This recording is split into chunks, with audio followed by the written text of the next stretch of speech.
Hi, this is my book report over Albert Einstein, the biography of Albert Einstein. And to be honest, we always hear about his accomplishments and things like that, but his life was really very interesting and weird at the same time. He was influential in the field of STEM rather than the education of STEM. Kind of an overview, he was a German-born physicist. He developed relativity, among other feats, of course, and he was considered the most influential physicist of the 20th century. So more specifically, he was born March 14th, 1879. He was born to a secular Jewish family, which was a problem, obviously, a little bit later in life. He had one brother and one sister, and when he was growing up, I can't pronounce the elementary school he went to, but he didn't really do well there because of the rigid pedagogical style of teaching there. He was just a different kind of student and preferred to study independently, and he had some speech challenges, but he was a very inquisitive student.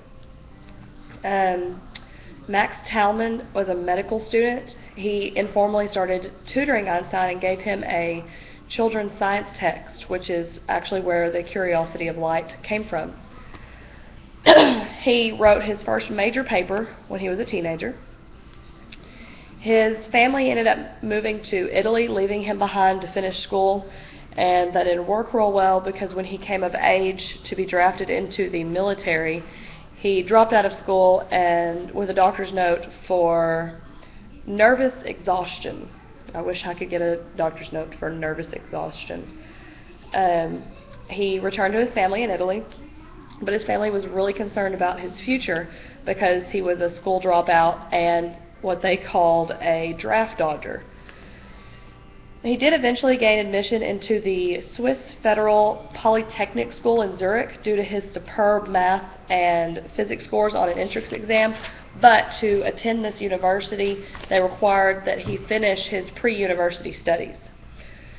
So he went back to his school and he lived with the schoolmaster's family and ended up falling deeply in love with the schoolmaster's daughter.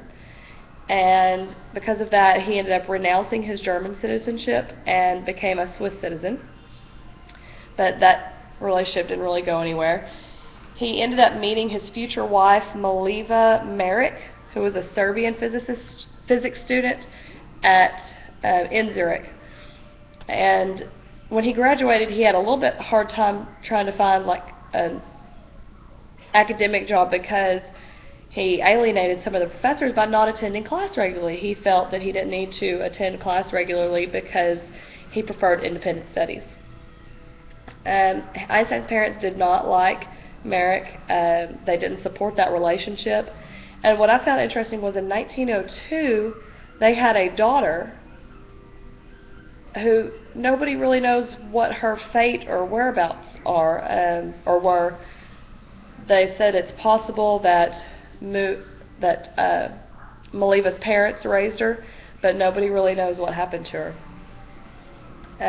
They did have that child out of wedlock because they didn't get married until January 6, 1903 and had two sons. They got divorced in 1919. They did not have a happy marriage, and in the divorce, he actually had to agree to give her funds in the future for winning the Nobel Peace Award. So they were both apparently pretty sure he was going to do that. During that marriage, he had an affair with a cousin, whom he ended up marrying right after the divorce. He continued having lots of affairs while they were married, and she died, I don't know if I should call her wife or cousin, died in 1936. Backing up again, 1905 was considered his miracle year.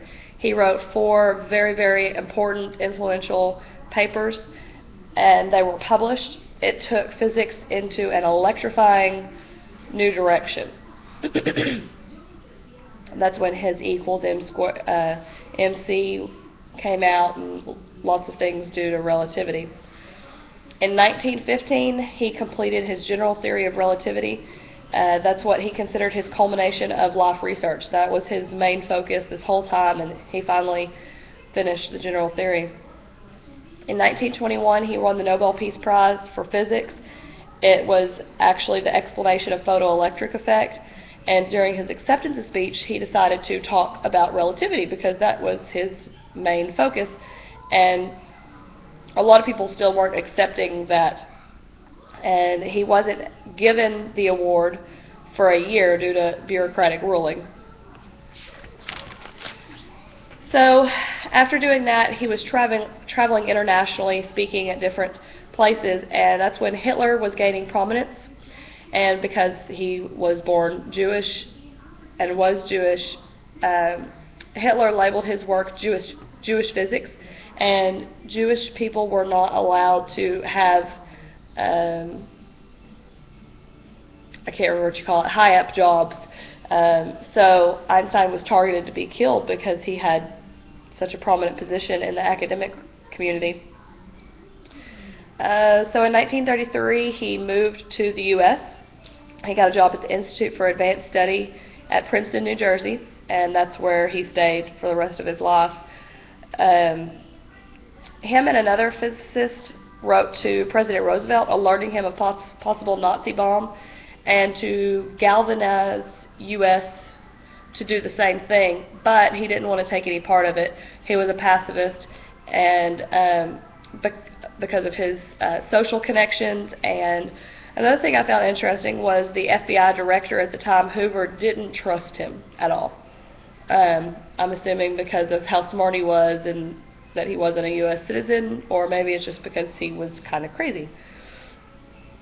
In 1935, he kind of to me, he contradicted himself because if he's a pacifist, but then he started working on Navy-based weapons and made big monetary donations to military by auctioning off his own manuscripts for millions of dollars. So I thought that was pretty cool that he did that for the military. 1945, he was a major player in efforts to curtail the use of the A-bomb. He wasn't a fan. He got involved with the United Nations and all that.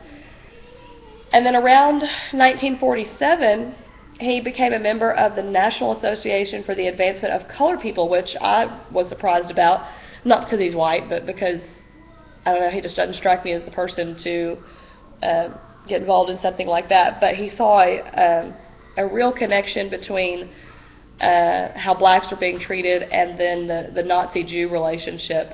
He called racism a disease and was real involved with their major speakers in that. And then on April 17, 1955, he suffered an aneurysm.